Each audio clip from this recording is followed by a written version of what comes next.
ঋণের বোঝায় যারা জর্জরিত, বিষ্ণু ইসলাম চমৎকার একটা দোয়া শিখিয়েছেন। আমাদের অনেকে ঋণের বোঝায় জর্জরিত, আছে না নাই? এদিকে কেউ আছেন? থাকলে হাত তোলার দরকার নেই, থাকলে এই দোয়াটা পড়বেন।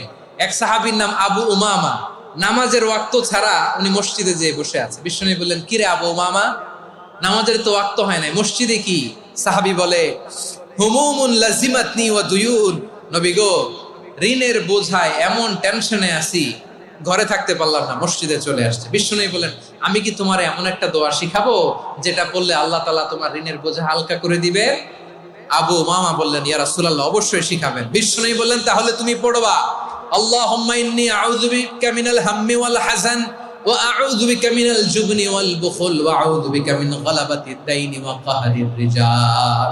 ও আল্লাহ, তোমার কাছ থেকে দুশ্চিন্তা থেকে পানাহ চাই, কৃপণতা, ভীরুতা, অলসতা, কার্পণ্যতা, এই সব কিছু থেকে, মানুষের কঠোরতা, আমার উপর মানুষের আধিপত্য এবং ঋণের বোঝা থেকে পানাহ চাই।